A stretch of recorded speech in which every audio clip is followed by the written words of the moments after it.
ये देखकर उसे घिन आने लगती है और वो उल्टी करने ही वाली होती है कि तभी चावू की आवाज आती है। तुम कहाँ थी? वो पूछता है। जब मैं जागा तो मुझे सिर्फ तुम्हारा चेहरा याद था।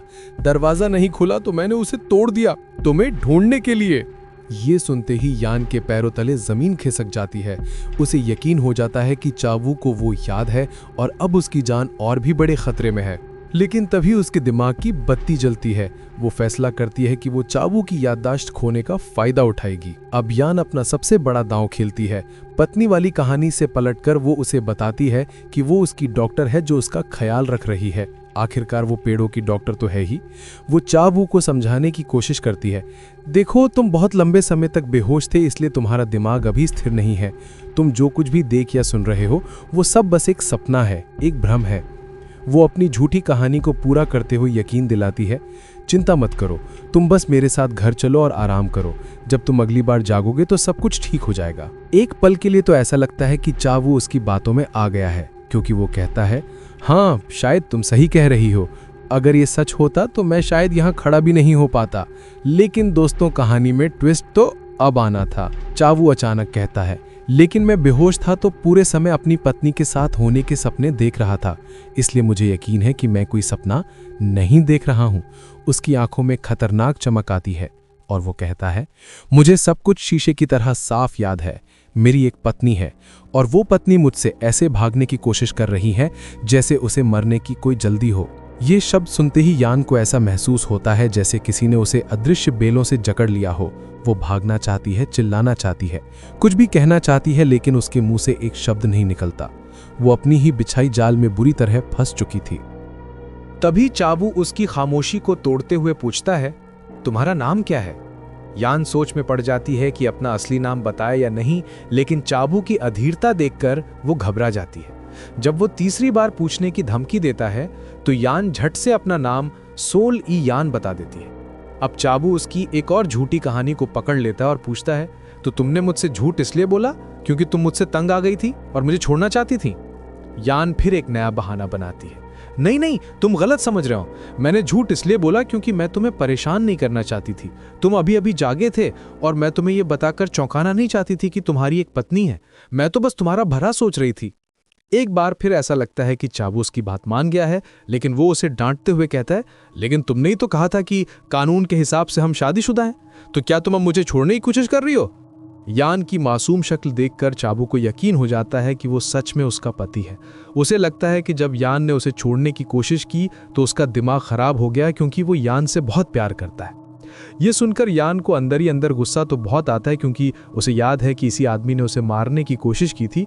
लेकिन वो शुक्र मनाती है कि चावू को कुछ भी याद नहीं है। फिलहाल उसे लगता है कि पल्ला उसी का भारी है। अब उसका पहला मिशन था चावू को घर ले जाकर उसके घावों पर मरहम लगाना। लेकिन चावू पूछता है, क्या तुम्हारा मतलब हमारे नए नए शादी वाले घर से है? बेचारी यान के पास हाँ कहने के अलावा कोई और रास्ता नहीं था। ऐसा लग रहा था कि सिचुएशन धीरे धीरे उसके हाथ से निकल रही थी। खैर, जैसे तैसे यान चावू को एक ठेले पर बिठाकर घर तक घसीट कर लाती है और बुरी तरह थक जाती है। चावू उसे थका हुआ देखकर कहता है कि वो खुद चल सकता था। यान बहाना बनाती है कि वो उसे चलने नहीं दे सकती थी क्योंकि उसके शरीर पर बहुत सारे घाव थे। लेकिन असली वजह तो ये थी कि अगर चावू को कुछ हो जाता तो उसका भाई सारा इल्जाम यान पर ही डालता। खैर, यान चावू को नहाकर कपड़े बदलने के लिए कहती है और खुद फर्स्ट एड बॉक्स लेने चली जाती है। कुछ ही मिनटों में दोनों उसके बिस्तर पर बैठे थे और यान उसके घावों पर मरहम लगा रही थी। यान को पता था कि चावू को बहुत दर्द हो रहा है, लेकिन उसे उस पर जरा भी तरस नहीं आ रहा था। अचानक यान ऊपर देखती है और दोनों की आंखें मिलती हैं, जिससे वो तुरंत नजरें झुका लेती है। वो खुद से पूछती है, ये मुझे ऐसे क्यों घूर रहा है? उसे ऐसा लग रहा था जैसे कोई शिकारी अपने शिकार को देख रहा हो। उसे याद आता है कि ये एक कातिल है और उसे दर्द हो या ना हो, इससे उसे कोई फर्क नहीं पड़ना चाहिए। उसका बस एक ही मकसद था, जल्दी से ये काम खत्म करना। जैसे ही उसका काम खत्म होता है, यान कहती है कि मैंने फर्स्ट एड कर दिया है, कल मेडिकल टीम आकर तुम्हें ठीक से देख लेगी। वो कहती है कि मैं अब नीचे जा रही हूँ। तो चावू पूछता है, क्यों? यान को उसका सवाल समझ नहीं आता जब तक कि चावू उसे याद नहीं दिलाता हम पति पत्नी हैं तो हम अलग अलग क्यों सोएंगे? ये सुनते ही यान के तो होश ही उड़ जाते हैं। वो घबराहट में बहाना बनाती है कि तुम अभी भी एक मरीज हो, इसलिए हम साथ नहीं सो सकते। चावू मानता है कि हाँ मैं मरीज हूं, लेकिन अब कोमा में तो नहीं हूं ना, और ये कहकर वो यान के करीब आने लगता है। यान को अब समझ आता है कि उसने कितना बड़ा और खतरनाक झूठ बोल दिया है, लेकिन किस्मत से चावू एक पल के लिए पीछे हट जाता है और कहता है, ठीक है, मैं जानता हूं कि मैं वैसा पति नहीं हूं जैसा तुम मुझे जानती थी। मैं बस एक सब्जी की तरह चुपचाप यहां पड़ा रहूंगा और सांस लूंगा। मैं तुम्हें परेशान नहीं करूंगा। वो यान से रात उसके साथ बिताने के लिए कहता है। अब बेचारी यान के पास मना करने का कोई रास्ता नहीं था और वो एक कातिल के बगल में जाकर लेट जाती है। बिस्तर पर लेटते ही चावू कहता है कि मेरे मन में बहुत सारे सवाल हैं। यान मन में प्रार्थना करती है कि ये बस सो जाए, लेकिन फिर भी पूछती है, तुम्हें सबसे ज्यादा क्या जानना है? तब वो पूछता है, मैं कोमा में कैसे चला गया? यान उसकी जिद से परेशान हो जाती है, लेकिन तुरंत एक झूठी कहानी बना देती है। वो आधा सच बताती है कि हम पहाड़ों में थे और वहां से बहुत बुरी तरह गिर गए थे। ये सुनकर चावू चिंतित हो जाता है और पूछता है, क्या तुम भी गिरी थीं? यान कहती है, हाँ, लेकिन मुझे ज्यादा चोट नहीं आई। उसे लगा कि अब सवाल खत्म हो गए, लेकिन चावू एक और सवाल दाग देता है, हमारी शादी कब हुई थी? वो जवाब देती है, 2 साल पहले। ये भी आधा सच था। चावू को यह सुनकर बहुत बुरा लगता है कि उसकी वजह से यान का हनीमून भी नहीं हो पाया। लेकिन चावू का अगला सवाल यान के लिए सबसे मुश्किल था। वो पूछता है, हमने डेटिंग कब शुरू की थी? अब ये एक ऐसा सवाल था जिसका जवाब यान के पास नहीं था। वो जानती थी कि अगर उसने ज्यादा झूठ बोला तो वो पकड़ी जाएगी, इसलिए वो कह देती है, हम मिलते ही शादी कर लिए थे। चावू ये सुनकर चौंक जाता है और पूछता है, क्या हमारा 1 नाइट स्टैंड हुआ था? क्या हम पहली ही मुलाकात में इतने करीब आ गए थे कि हमें लगा हम एक दूसरे के लिए बने हैं? ये सवाल सुनकर तो यान शर्म से पानी पानी हो जाती है। चावू को ये मजेदार लगता है कि वो इतनी बोल्ड थी और वो ये सब भूल गया। यान गुस्से में चिल्लाती है कि ऐसा कुछ नहीं हुआ था, तो चावू को लगता है कि जरूर उसी ने यान को पटाया होगा। यान को समझ नहीं आता कि ये बातचीत किस दिशा में जा रही है। उसे डर लगता है कि अब अगला कदम इंटीमेसी का होगा। इस सब से बचने के लिए वो चावू की कहानी को सही मान लेती है, लेकिन एक ट्विस्ट के साथ। वो कहती है कि बेडरूम में हमारी केमिस्ट्री अच्छी नहीं थी। चावू हैरान रह जाता है। अब यान को उसे ये झूठ बोलना पड़ता है कि उनका इंटीमेट मोमेंट वैसा नहीं था जैसा वो सोच रहा था, क्योंकि वे दोनों बहुत अनाड़ी थे। चावू के लिए ये अपनी याददाश्त खोने से भी बड़ा सदमा था। वो पूछता है कि उससे गलती कहाँ हुई। यान अपनी पूरी जिंदगी का ज्ञान लगाकर एक ऐसा बहाना बनाती है जिसे सुनकर चावू के होश उड़ जाते हैं। वो कहती है, तुम लगभग नपुंसक हो और मुझे ये पसंद है। जैसा उसने सोचा था, ये झूठ चावू के आत्मविश्वास को चकनाचूर कर देता है और वो सोचने पर मजबूर हो जाता है कि क्या वो सच में इतना सीधा साधा है जैसा यान कह रही है। अब जब चावू का मूड पूरी तरह खराब हो चुका था, तो यान उसे सोने के लिए कहती है। जैसे ही उसे लगता है कि चावू सो गया है, वो प्रार्थना करना शुरू करती है कि हे भगवान, ये शैतान बस गहरी नींद में सो जाए और कभी ना उठे। लेकिन भाई, उसकी किस्मत ही खराब थी। चावू सोया नहीं था और फिर से अपनी पहली रात के बारे में पूछने लगता है। ये तो यान के लिए सोने पे सुहागा था। वो इस मौके का फायदा उठाकर उसे और भी बुरा महसूस कराती है। अगली सुबह जब कमरे में सूरज की किरणें आती हैं, तो यान की नींद खुलती है। वो धीरे से अपनी आंखें खोलती है, लेकिन सामने जो वो देखती है उससे उसके होश उड़ जाते हैं। उसकी कोई भी प्रार्थना काम नहीं आई थी। चावू जागा हुआ था और बड़े आराम से यान से पूछता है कि क्या तुम अच्छे से सोई? ये देखते ही यान बिस्तर से उछलकर जोर से चीख पड़ती है। उसे याद आता है कि चावू को तो हाइपरसोमनिया है, यानी जरूरत से ज्यादा सोने की बीमारी है, तो फिर ये जागा हुआ कैसे है? वो फौरन डॉक्टर को फोन करती है।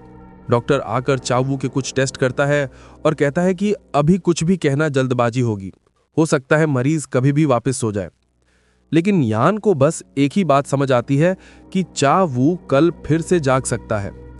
डॉक्टर को लगता है कि शायद किसी चीज ने चावू को जागने के लिए ट्रिगर किया है, और तब चावू कहता है, शायद अपनी पत्नी के साथ सोने से मैं जाग गया।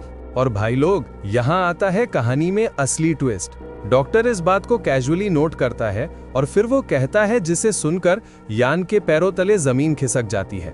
डॉक्टर सजेस्ट करता है कि उन्हें एक साथ सोना जारी रखना चाहिए ताकि वो सिचुएशन को मॉनिटर कर सके। लो भाई, यान ने जो गड्ढा खोदा था अब वो उसी में बुरी तरह फंस चुकी थी। कुछ घंटों बाद यान अपनी बॉस चू जा को पिछले 2 साल की पूरी कहानी सच सच बता देती है। सब कुछ सुनने के बाद चू जा उस पर गुस्से से बरस पड़ती है। वो पूछती है कि उसने पत्नी वाला झूठ ही क्यों बोला। यान कहती है कि चावू ने जागते ही उस पर हमला कर दिया था, इसलिए उसे कोई बहाना बनाना पड़ा। लेकिन चू जा उसे समझाती है कि जिस पल तुमने कहा कि तुम्हारा उसके साथ एक रोमांटिक रिश्ता है, तुम उसके साथ बुरी तरह से उलझ गई हो।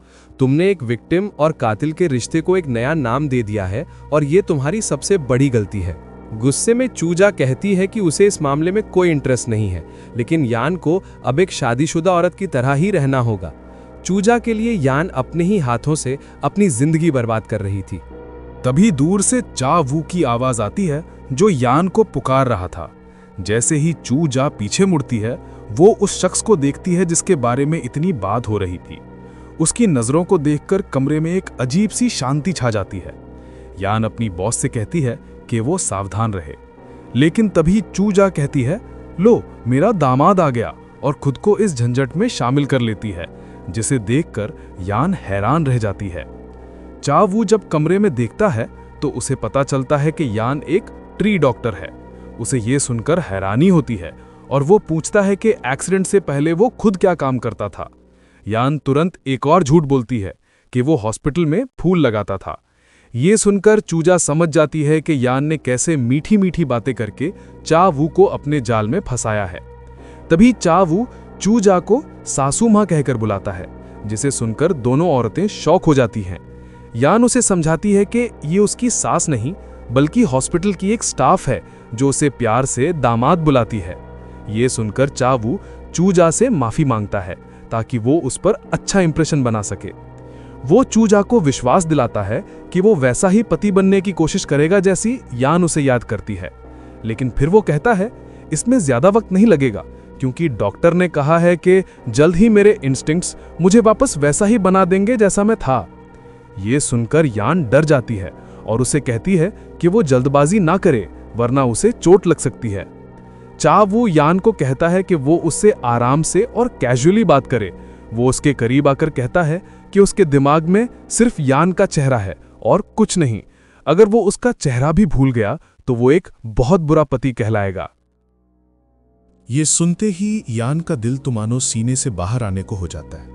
एक पल के लिए उसे वो पल अच्छा लगता है, लेकिन अगले ही पल उसका दिमाग उसे याद दिलाता है कि वो इस खतरनाक आदमी के साथ फंसी हुई है। वो खुद को समझाती है कि ये प्यार व्यार कुछ नहीं, बस उस आदमी का खौफ है जो उसके दिल में बैठा है। वहीं चूजा ये सब देख रही थी और उसका माथा ठनक रहा था। उसे समझ आ रहा था कि इन दोनों के बीच जो चल रहा है वो नॉर्मल तो बिल्कुल नहीं है। उसने मन में ठान लिया कि वो इस चावू की असलियत जानकर रहेगी। रात होती है। पूरा दिन चावू से पीछा छुड़ाते छुड़ाते यान की हालत पतली हो चुकी थी। वो थक कर अपने बिस्तर पर गिर जाती है। उसे एहसास होता है कि अगर यह आदमी हर सुबह ऐसे ही तंदुरुस्त होकर उठता रहा तो उसकी जिंदगी जहन्नुम बन जाएगी। ये सोचकर ही उसकी आंखों से आंसू बहने लगते हैं। वो बस किसी तरह ये रात काटना चाहती थी। तभी उसके दरवाजे पर दस्तक होती है। बाहर चावू था। उसकी आवाज में एक अजीब सी बेबसी थी। वो गिड़गिड़ा रहा था कि प्लीज मुझे बताओ कि ये सब सपना नहीं है। मुझे कोई सबूत दो कि मैं सच में मौजूद हूं, कि मैं पागल नहीं हो रहा हूं। यान दरवाजे के दूसरी तरफ खड़ी सब सुन रही थी। उसे याद आया, पिछली बार जब वो बाहर निकला था तो उसने घर के सारे दरवाजे खिलौनों की तरह तोड़ दिए थे, लेकिन आज वो यान के कमरे का एक मामूली सा दरवाजा नहीं तोड़ पा रहा था। और इसकी वजह थी यान का बोला हुआ एक झूठ। उसने चावू से कहा था कि वो एक बहुत ही दयालु, शरीफ और नरम दिल इंसान था, और यही झूठ आज उसे रोक रहा था। यान को इस बात पर खुश होना चाहिए था कि उसका झूठ काम कर गया, लेकिन उसके दिल में एक अजीब सी बेचैनी थी, एक तरह का तरस। उसने बहाना बनाया, मैं अभी नहा कर निकली हूं, अभी बात करने का सही समय नहीं है।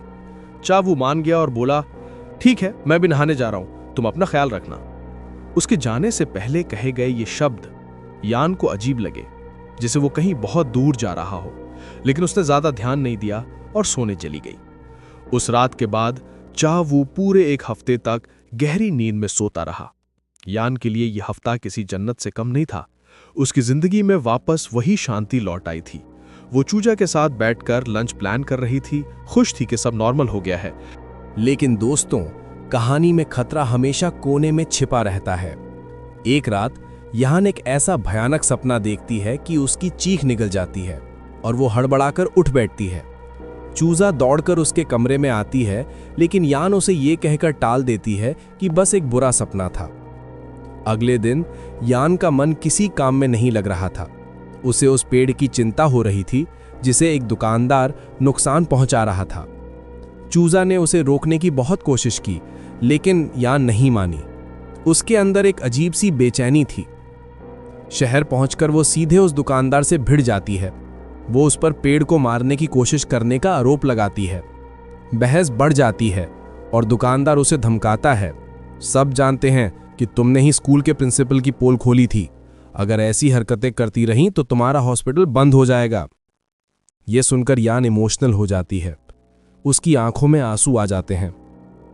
वो कहती है, मुझे पता है मेरा हॉस्पिटल बंद हो सकता है, लेकिन मैं चुप नहीं रह सकती।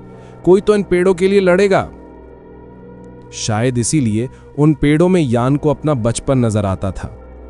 एक अकेली लाचार लड़की जो बस अपनी जड़ों के सहारे जिंदा रहने की कोशिश कर रही थी। वो दिन बहुत भारी था। रात को जब यान घर लौटी तो घर की खामोशी उसे खाए जा रही थी। चावू के सोने के बाद का एक हफ्ता जो उसे शांतिपूर्ण लगा था, आज उसे चुभने वाला सन्नाटा लग रहा था। तभी उसे ऊपर के फ्लोर से एक आवाज आई। वो भागकर देखने गई। चावू अभी भी सो रहा था, लेकिन वो रो रहा था। सोते हुए उसके गालों पर आंसू बह रहे थे। ये देखकर यान हैरान रह गई। पहले तो उसे लगा कि शायद ये उसके बुरे कर्मों का फल है, लेकिन तभी चावू नींद में बुदबुदाया, कोई मुझे छुपा लो। और बस उसी एक पल में यान का दिल पिघल गया। चूजा की कही बातें उसके कानों में गूंजने लगी कि चावू कितना हैंडसम है, लेकिन इस वक्त वो यान को किसी शिकारी से डरकर भागते हुए हिरण जैसा लग रहा था। उससे रहा नहीं गया। वो उसके पास बैठी, उसके आंसू पोंछे और धीरे से बोली, मत रो, रोने से कुछ नहीं होता। वो उसे बताने लगी कि कैसे बचपन में जब वो रोती थी तो कोई नहीं सुनता था। वो उसे उस पेड़ के बारे में बताने लगी जिसकी मिट्टी आज नमकीन लग रही थी। तुम भी उस पेड़ की तरह लग रहे हो, उसने कहा। यान को पता था कि वो जो करने जा रही है वो एक बहुत बड़ी गलती है, लेकिन फिर भी वो उस बिस्तर पर चावू के बगल में लेट गई। सोने से पहले उसने धीरे से कहा, आज मेरा जन्मदिन है और आज मैं भी रोना चाहती थी। अगली सुबह जैसा कि डॉक्टर ने कहा था, चावू जाग गया। चावू की आंख खुलती है। पहले तो उसे सब धुंधला लगता है, फिर उसे अपने बगल में सोती हुई यान दिखती है। वो बस उसे देखता रह जाता है। उसके दिमाग में बस यही था, ये एक डॉक्टर है, मेरी पत्नी है और इकलौता चेहरा है जो मुझे याद है। उसे पिछले कुछ दिनों के पल याद आते हैं। वो समझ नहीं पा रहा था कि यान उससे दूर क्यों भागती है, उसकी मुस्कुराहट में अजीब सी झिझक क्यों होती है और घर में उनकी शादी की एक भी तस्वीर क्यों नहीं है। जब यान की आंख खुलती है तो वो चावू को देखकर पहले की तरह चीखती नहीं है। चावू भी समझ जाता है कि कुछ तो बदला है। वो उससे पूछता है कि वो कितने दिन से सो रहा था। यान बताती है कल 8वां दिन था। ये सुनकर चावू मुस्कुराता है और कहता है, तो अब मेरी सुबह तुम्हारे कंट्रोल में है। कहानी में ट्विस्ट तब आता है जब वो एक मीटिंग के लिए जाते हैं और यही एंट्री होती है कहानी के एक और विलन की, जो यून। ये आदमी यान का पुराना बॉस था और उसे बुरी तरह स्टॉक करता था, यानी उसका पीछा करता था। उसे सालों बाद देखकर यान के होश उड़ जाते हैं। जो यून उसे देखकर मुस्कुराता है, लेकिन उसकी मुस्कुराहट में जहर था। जब उसका क्रीपी चेला यान को छूने की कोशिश करता है तो यान डरकर सीधा चावू की बाहों में चली जाती है। चावू को गुस्सा आ जाता है। वो यान से पूछता है कि क्या यह आदमी उसका कोई दोस्त है जिसे वो भूल गया है। यान मना कर देती है। जो यून हैरानी से पूछता है, ये आदमी कौन है? और इससे पहले कि यान कुछ कह पाती, चावू खुद ही बोल पड़ता है, मैं यान का पति हूं। यह सुनकर जो यून का दिमाग खराब हो जाता है। वो चीखने लगता है, यह नामुमकिन है। यान शादी करने वालों में से नहीं है। वो तो सिर्फ पेड़ों से प्यार करती है। उसे मेरे सिवा और कोई बर्दाश्त नहीं कर सकता। उसकी ये बातें सुनकर यान को उस पर घिन आती है। वो मजबूती से जवाब देती है, मैं अब वो नहीं रही जिसे तुम जानते थे। मेरी शादी हो चुकी है, मेरा अपना हॉस्पिटल है और मैं अब तुम्हारी पहुंच से बहुत दूर हूं। लेकिन जो यून यकीन करने को तैयार नहीं था। वो मैरिज सर्टिफिकेट की मांग करने लगता है। बात बढ़ती देख चा वो बीच में आता है और जो यून को धमकी देता है, अगर तुमने अपना मुंह बंद नहीं किया तो मैं तुम्हें जान से मार दूंगा। ये सुनकर यान घबरा जाती है। उसे एहसास होता है कि चा वू को समाज में लाना अभी बहुत जल्दी था। वो किसी तरह चा वू को वहां से खींचकर बाहर ले जाती है। घर वापस आकर यान फैसला करती है कि वो उस वाइड प्रोजेक्ट के कंपटीशन में हिस्सा लेगी ताकि वो जो यून और अपनी पुरानी कंपनी को सबक सिखा सके। रात में चा वू और यान अकेले होते हैं। माहौल थोड़ा अजीब होता है। चा वू यान से कहता है कि उसे सिर्फ अच्छी और खूबसूरत चीजें देखनी चाहिए। यान शर्मा जाती है और नहाने जाने का बहाना बनाकर निकलने लगती है। तभी चा वू पूछता है, क्या मैं तुम्हारी पीठ धो दूं? यान का दिमाग एक पल के लिए सुन्न हो जाता है। वो चीख पड़ती है। चा वू मासूमियत से कहता है, इसमें क्या है, कपल्स तो ऐसा करते ही हैं। यान बहाना बनाती है कि वो बहुत पुराने ख्यालात की है, लेकिन चा वू अपनी बातों से उसे घेन लेता है। वो कहता है, तुम्हारे झूठ और मेरी याददाश्त खोने की वजह से मैं वो पति नहीं रहा जो मुझे होना चाहिए। अगर मैं तुम्हारा ख्याल नहीं रखूंगा तो मेरे पति होने का क्या मतलब? यान के पास कोई जवाब नहीं था। चा वू की बुद्धिमानी ऐसी सिचुएशन में ही क्यों जागती थी?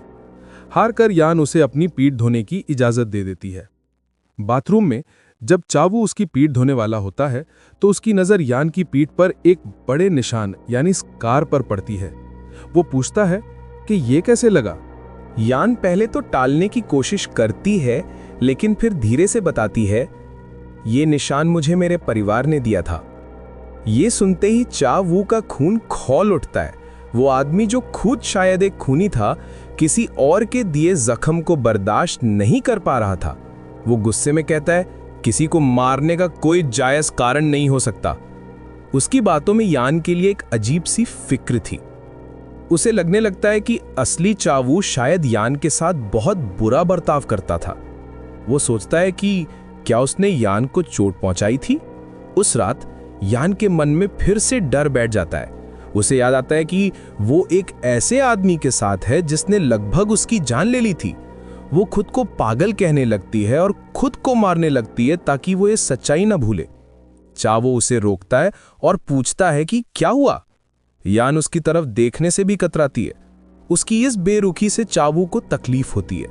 वो उससे बात करने के लिए गिड़गिड़ाता है, लेकिन यान मुंह फेर लेती है और फिर गुस्से और बेबसी के एक पल में वो यान को काट लेता है। जैसे ही वो ऐसा करता है, उसे अपनी गलती का एहसास होता है। यान डर से कांपते हुए पूछती है, क्या तुम्हें सब याद आ गया?